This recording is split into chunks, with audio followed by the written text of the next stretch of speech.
samba teve origem dos antigos batuques trazidos pelos africanos que vieram como escravos para o Brasil. Esses batuques estavam geralmente associados a elementos religiosos que instituíam entre os negros uma espécie de comunicação ritual através da música e da dança, da percussão e dos movimentos do corpo.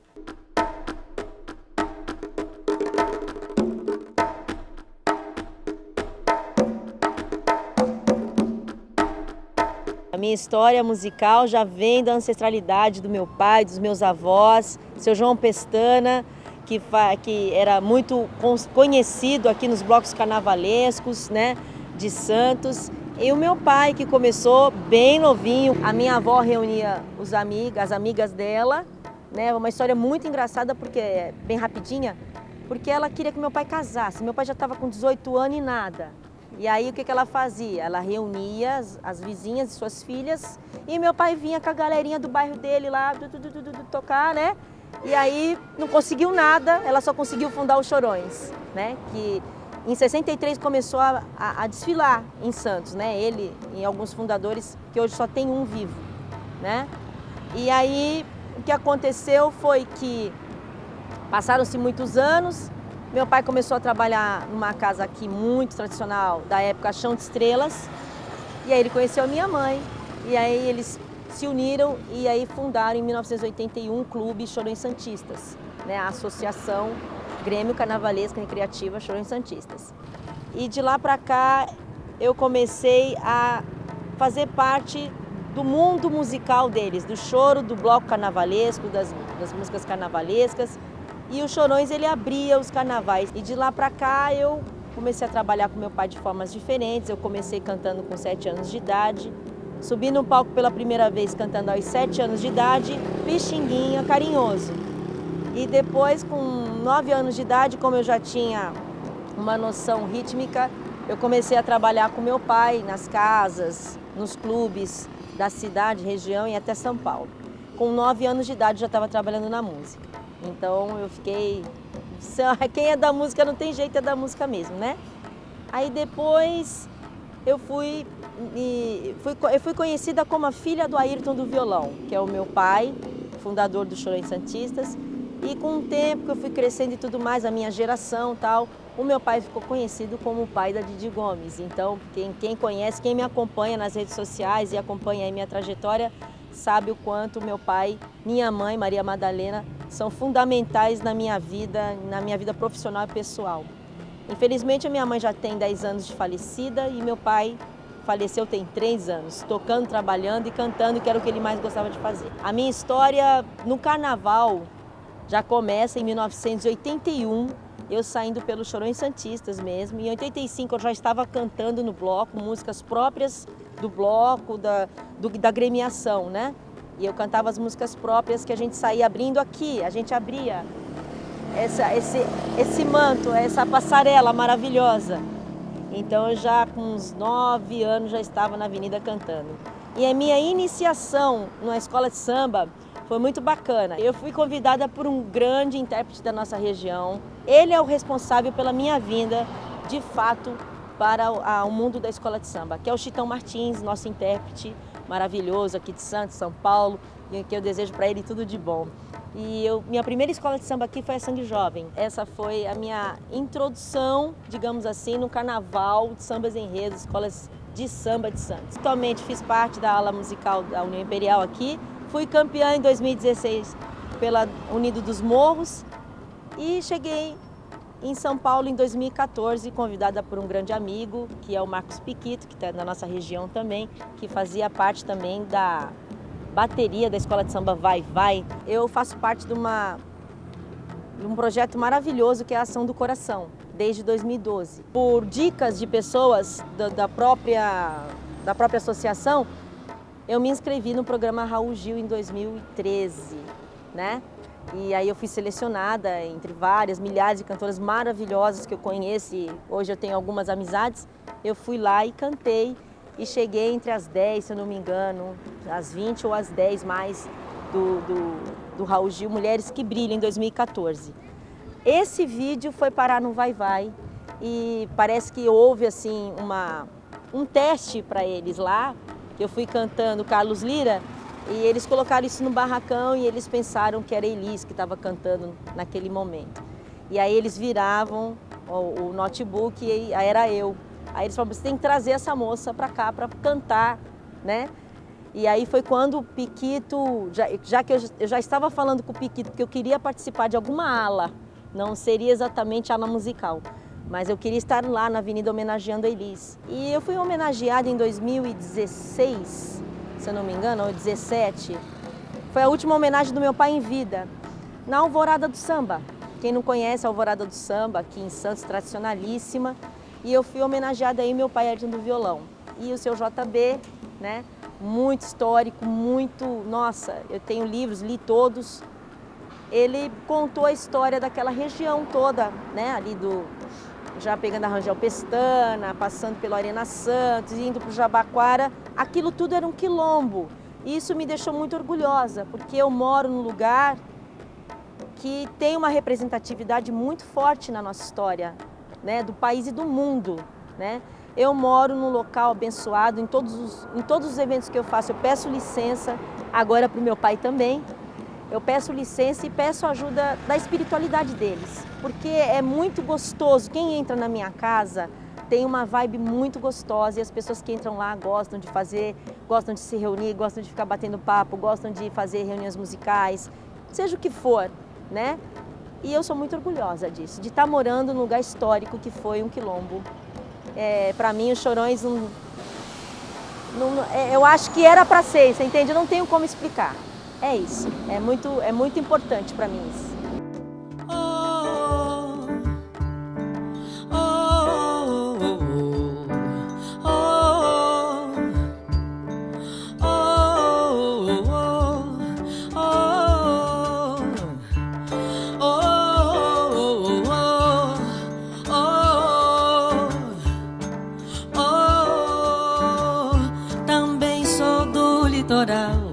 Sou filha de compositor, Maria Madalena foi quem me gerou. Baixinha feito punhal, com voz de cabocla e aô. Não me leve a mal, meu destino é Deus e Deus já traçou.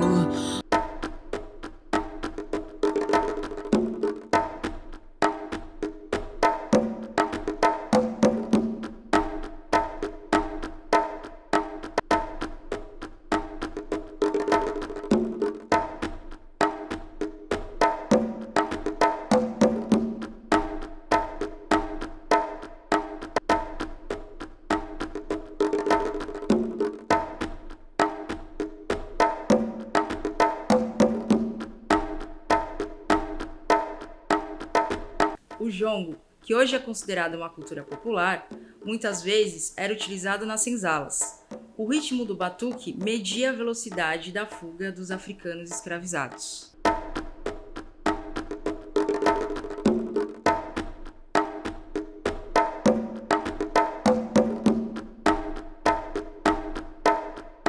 Tem um ditado que diz que feliz é daquele do homem que toca o seu tambor, que a vida do tocador de tambor é resumida em 3 tambores. Tambor de louvação, que é o tambor de Umbanda, Candomblé e outras religiões. Tambor de guerra, que é o tambor da capoeira, né? E o tambor de festa, que são todos esses ritmos variáveis que o nosso Brasil tem. Junto com os africanos vieram os seus tambores, né? E muitos deles foram confeccionados aqui mesmo, né? Não com a mesma madeira de lá, não com o mesmo couro de lá, mas confeccionados aqui. E os ritmos, né? Que aí enriqueceu o Brasil com esses ritmos da África, juntamente com os ritmos já da região, como já era uma onda mais indígena, né? Juntou isso e a gente tem aí os ritmos brasileiros, afro-brasileiros também. Na maioria das vezes é tudo relacionado a 3 tambores, né? 3 tambores, agudo, médio e grave. Resumindo assim, seria agudo, médio e grave, né? Tem até um... Aqui na minha sala, né? Eu explico para eles que o tambor, ele já vem antes da religião em si. Porque às vezes tem mãe que pergunta, né? Não, mas esse tambor, não sei o quê, é da macumba. Não existe isso ainda, infelizmente. Então a gente explica que a música ela vem antes disso. E a música também não é para isso, não é para segregar, não é para ter preconceito. O tambor veio antes disso, entendeu? Lógico, o instrumento é usado, é um instrumento, a pessoa pode usar, mas o instrumento, a música veio antes disso, a música está fora disso, dessas coisas. Então eu explico para eles que o tambor ele serve para várias coisas, né? Assim, na África eles usavam o tambor para se comunicar, muito para se comunicar, porque aqui eles usavam o tambor para avisar fuga, para comemorar o nascimento, para comemorar várias coisas, assim também como para lembrar, né, da tristeza, da terra natal. E os ritmos, né, são coisas assim que até hoje, às vezes a gente vai se apresentar assim, as pessoas ficam pensando, como que essa molecada consegue tocar esses ritmos assim, mas sem ter partitura, sem ter uma, né? Aí eu explico para eles que na África, repetição, né? Repetição e treinamento. É uma repetição, não existe a perfeição. Eu sempre falo para eles, molecadinha, não existe 10, entendeu? O dia que existiu 10, acabou a graça. Se existe a busca, isso como ser humano também, não só na música. Você tem que se buscar ser melhor. Não só na música, mas isso tem que servir para a sua vida. O jeito como você toca, a postura como você toca, é a postura que você vai andar na rua, que você vai receber alguém, que você vai fazer uma entrevista de emprego, né? O jeito como você se expressa tocando, você está expressando seu sentimento. Uma conversa, uma entrevista de emprego, você tem que olhar no olho, você tem que colocar o sentimento para fora. Assim, dar aula é uma coisa assim, é diferente, tá, sabe? É uma outra parada. Vai além de você ensinar só o toque, entendeu?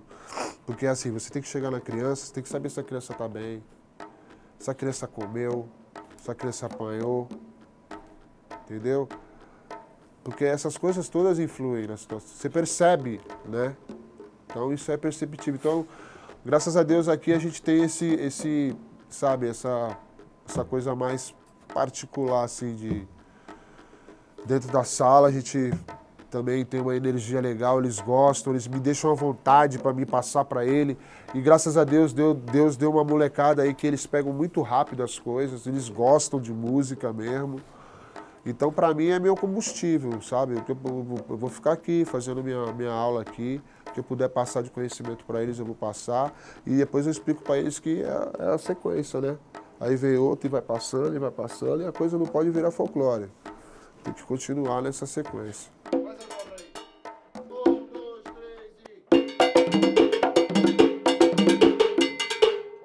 Alguns desses ritmos, infelizmente, hoje em dia, não são muito tocados, né? A gente fala aí, por exemplo, a gente tem o jongo, né? Que é o samba. Se você for falar de samba, o samba ele tem a família enorme, né? O samba tem a cabula, né? Tem um pouco de jongo, tem um pouquinho de tudo, entendeu? Então o jongo, assim como o afoxé, né? Assim como o maculelê, assim como a toada, assim como o tambor de crioula, né? São ritmos que vieram dessa miscigenação e aos poucos eles vão sumindo. Lógico, em suas regiões eles são cultuados até hoje, são tocados até hoje, mas eu sinto falta de levantar essa bandeira. Porque o Brasil ele é muito rico de ritmos. E tudo que se toca hoje de moderno tem um pouco do antigo. Tá lá, né? Principalmente a batida do Congo de Ouro, que é a batida do pancadão hoje, é a batida do Congo de Ouro, né? Então, os ritmos estão ali. Só que eles precisam ser falado deles, precisa ser, sabe, tocado, estudado, por quê, os instrumentos, o atabaque, que é um instrumento antigo, o birimbau, que é um instrumento antigo, sabe, o birimbau é um instrumento maravilhoso, o pandeiro também, que é um instrumento milenar também, né? Os nossos mestres, eles estão indo, né? ou se foram. Então tem muito mestre aí que a molecada não conhece, precisa conhecer aqui no Brasil. Ramiro Mussoto, Naná, Neguinho do Samba, Paulinho da Costa, Marcos Suzano, não é isso? Precisa conhecer vários outros mestres aí que estão aí. Então, tem muita coisa que a molecada precisa estudar.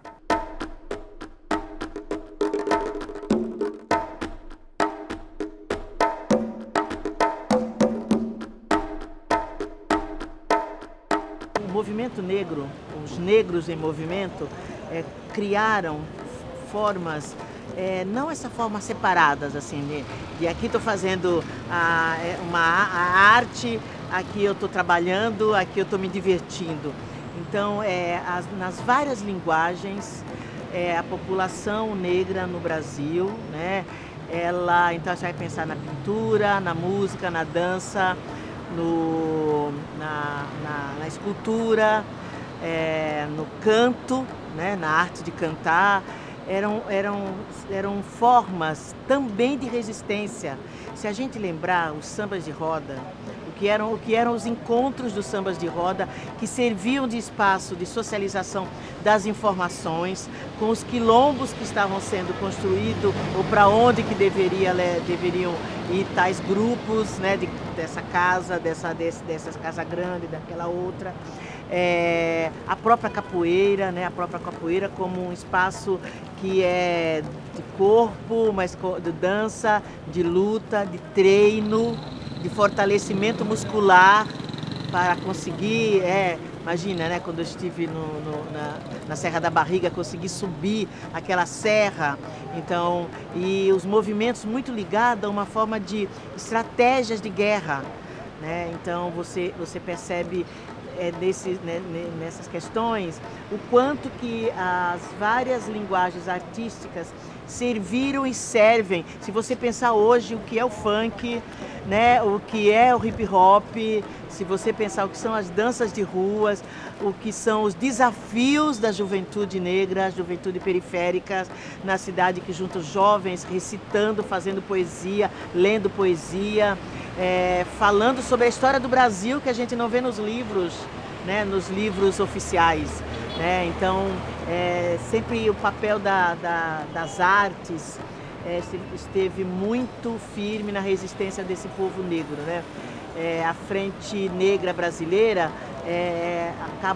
acabou juntando um pouco também isso, e aí nessa forma de unificar uma luta que aí utiliza também as formas artísticas, mas utiliza também as ações, as cobranças, né, os artigos na imprensa, as denúncias, né? Aí depois você vai ver mais para frente a própria, aí já na década de 70, em 1978, a criação do MNU, né, que é uma forma de juntar vários coletivos, vários grupos de resistências. Então, os grupos de resistências eram um grupo de capoeira, um grupo religioso, né, do candomblé, da umbanda, das várias religiões de matriz africanas aqui no Brasil. Era um núcleo de uma universidade, um grupo, um departamento de um sindicato, de uma central sindical, uma secretaria de um partido político, dos partidos políticos de esquerda. O MNU, ele acaba juntando todas essas organizações ou esses movimentos localizados para uma resistência unificada, nacional, como foram os quilombos, como foi a quilombagem, né? O MNU teve esse papel, e teve um papel inclusive de atuação institucional, né? Na política institucional, quando organizam seus movimentos, seus grupos para atuar na Constituição de 88, né? Que traz, aí você já consegue trazer legislação muito importante, como a própria tipificação do que é racismo, né? Porque a gente diz que no Brasil a legislação é brilhante, né? Falta continuar a mobilização popular para que essa legislação de fato favoreça o que a gente precisa, né?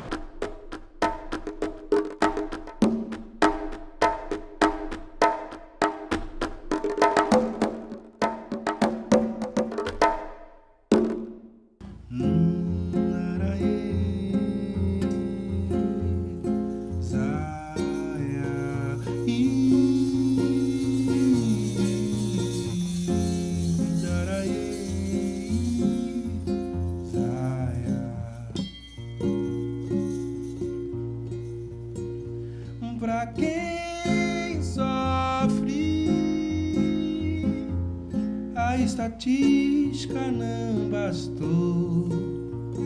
Preto ou pobre, pra eles não tem valor. Pra quem sofre, a estatística não bastou. Preto ou pobre, pra eles não tem valor. Então chega de nos humilhar, então chega de nos matar, então chega de não nos deixar chegar, então chega. Porque eu vou lhe perguntar pra quem sofre, a estatística não bastou. Preto ou pobre, pra eles não tem valor.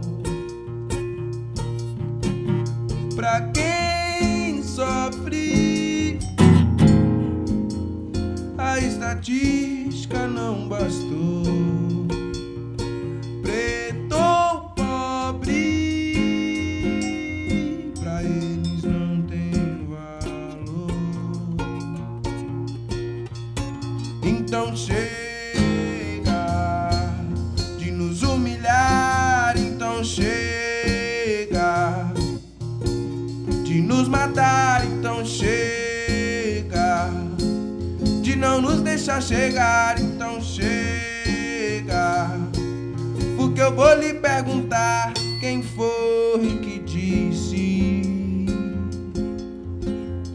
quem foi que disse, ai, que não tem preto doutor.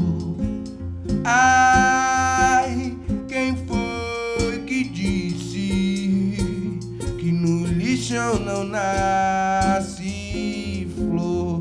Ai, quem foi que disse que no Ijexá não tem agogô? Ai, quem foi que disse? Errou, errou, errou. Quem julga e diz errou, errou. Pra quem sofre, a estatística não bastou. Preto ou pobre, pra eles não tem valor. Pra quem sofre, a estatística não bastou. Preto ou pobre, pra eles não tem valor. Então chega de nos humilhar, então chega de nos matar, então chega de não nos deixar chegar, então chega. Porque eu vou lhe perguntar quem foi que disse, quem foi que disse, ai, que não tem preto doutor. Ai, quem foi que disse que eu não posso ser quem sou? Ai, quem foi que disse? Errou, errou, errou. Quem julga e diz